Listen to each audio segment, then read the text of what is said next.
Joint family.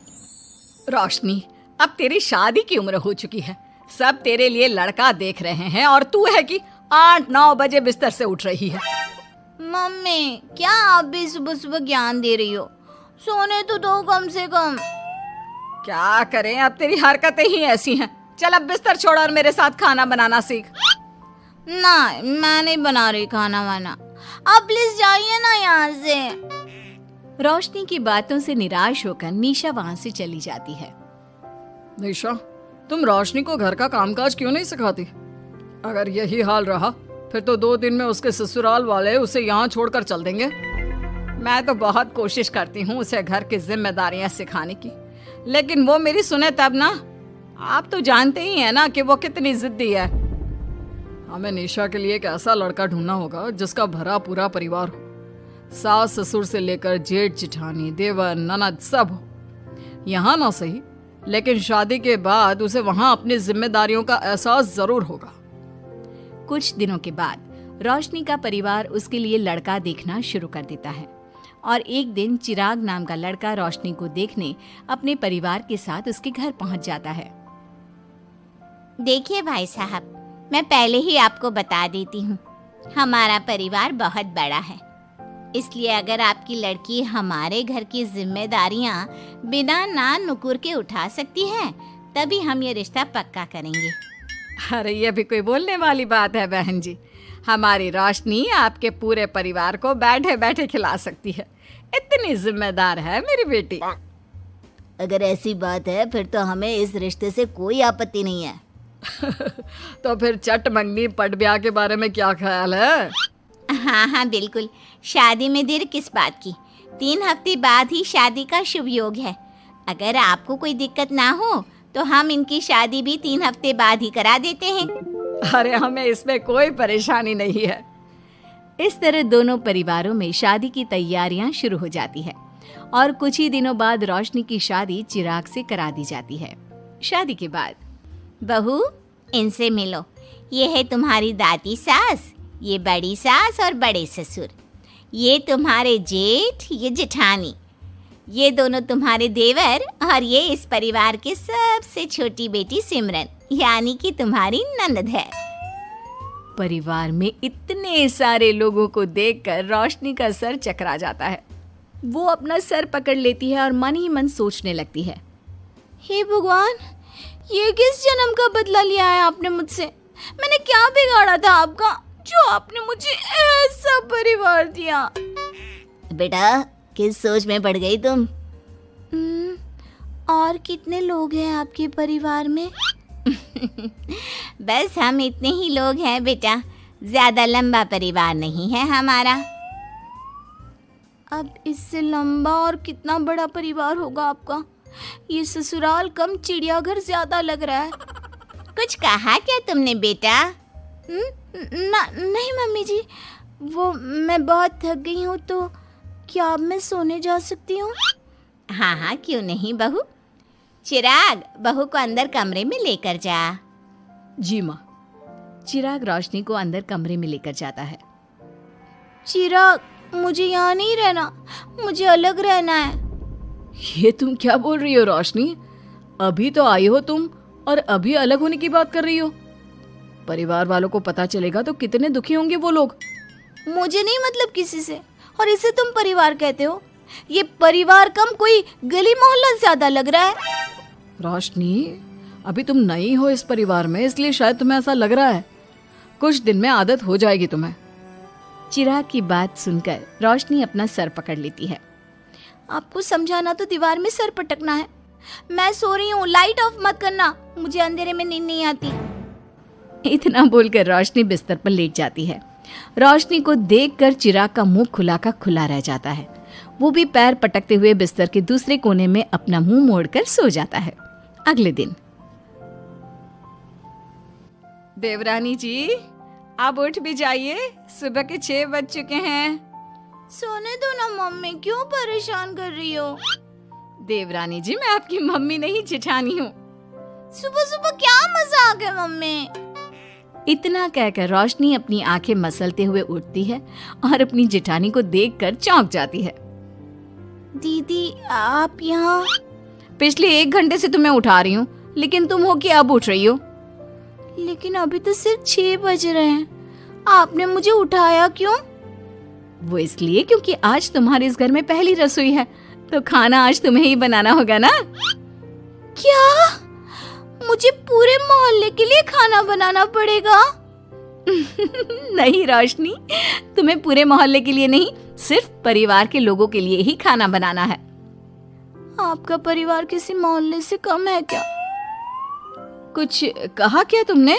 हाँ नहीं दीदी, आप चलिए, मैं अभी फ्रेश होकर आती हूँ। आरती वहां से चली जाती है, जिसकी थोड़ी देर बाद रोशनी भी रसोई में जाकर मजबूरी में सबके लिए खाना बनाने लगती है। पूरे 2 घंटे मेहनत करने के बाद उसका खाना बनकर तैयार होता है। वाह बहू, खाना तो बड़ा स्वाद बना है। सच में बहू, तुमने भले ही बहुत देर लगाई खाना बनाने में, लेकिन खाना बहुत स्वादिष्ट बना है। आपके हाथों में तो जादू है देवरानी जी।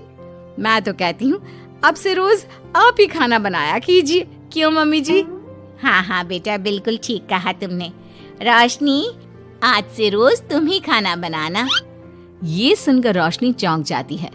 खाना खाने के बाद सभी लोग रोशनी को शगुन का नेक देते हैं और फिर अपने अपने रूम में चले जाते हैं। क्या यार रोशनी, इतना टेस्टी खाना बनाना जरूरी था क्या? अब फंस गई ना तू। ये सब माँ पापा की वजह से हो रहा है, उनके कारण मुझे ये सब झेलना पड़ रहा है। रोशनी गुस्से में अपने रूम में जाती है और अपनी माँ को फोन मिलाती है। मम्मी, मैं आपको कभी माफ नहीं करूंगी। आपने जानबूझकर मुझे इतने बड़े परिवार में भेजा है, जहाँ मुझे सांस लेने की भी फुर्सत नहीं है। हमने ये सब इसलिए किया ताकि तू अपनी जिम्मेदारियां निभाना सीखे। अब मायके की तरह ससुराल में भी अपनी जिम्मेदारियों से मुंह मत मोड़ लेना। मुझे नहीं रहना माँ यहाँ। इस घर में जितने लोग हैं उतने तो हमारे गली मोहल्ले में भी नहीं थे। माँ, मैं आपसे आपकी सारी बातें मानूंगी, पर प्लीज मुझे यहाँ से ले जाइए। बिल्कुल नहीं, अब से वही तेरा सब कुछ है। वहां से भागने के बजाय अपनी जिम्मेदारियां पूरी करना सीख, इससे हमें भी थोड़ी खुशी मिल जाएगी। माँ की बातों से निराश होकर रोशनी फोन काट देती है, जिसके बाद उसकी नजर नेक में मिले पैसों पर पड़ती है और वो फटाफट से बिस्तर पर बैठकर पैसे गिनना शुरू कर देती है। अरे वाह, ये तो पूरे 25,000 रुपए हैं। किसी ने भी 5100 से कम का नेक नहीं दिया। चलो अच्छा है, कुछ तो फायदा हुआ इतने बड़े परिवार में शादी करने का। अब इन सब पैसों से मैं अकेले शॉपिंग करूंगी, बहुत मजा आएगा। शॉपिंग के बारे में सोच सोच कर ही रोशनी अपने बिस्तर पर कूदने लगती है। उसे बिस्तर पर कूदता देख सभी लोग चौंक जाते हैं। भाभी, आप ऐसे क्यों उछल रही हो? छोटी बच्ची हो क्या? अपनी ननद की बात सुनकर रोशनी का मुंह खुला का खुला रह जाता है। थोड़ी देर बाद रोशनी घर में बिना बताए शॉपिंग के लिए निकल जाती है और शगुन में मिले पूरे पैसों को शॉपिंग में उड़ा देती है। शाम में, देवरानी जी कहाँ गई थी आप? जानते हैं सब आपके लिए कितना परेशान हो गए थे। कम से कम आपको बताकर तो जाना चाहिए था ना। सॉरी दीदी, मैं आप लोगों को बताना भूल गई। वैसे इतने सारे बैग किस चीज के हैं? तुम शॉपिंग करने गई थी क्या? हाँ दीदी, वो आज नेक में इतने सारे पैसे मिले थे ना, तो मैंने सोचा क्यों ना मैं उन पैसों की शॉपिंग ही कर लूं। अरे वाह, ये तो बहुत अच्छा सोचा तुमने। मम्मी, पापा, सिमरन, देवर जी, सब बाहर आइए। देखिए रोशनी हम सब के लिए क्या लाई है। रोशनी कुछ समझती उससे पहले ही वहाँ सब लोग आ जाते हैं। क्या हुआ आरती बहू, क्यों चिल्ला रही हो? अरे देखिए ना माँ, रोशनी हमारे लिए शॉपिंग करके आई है।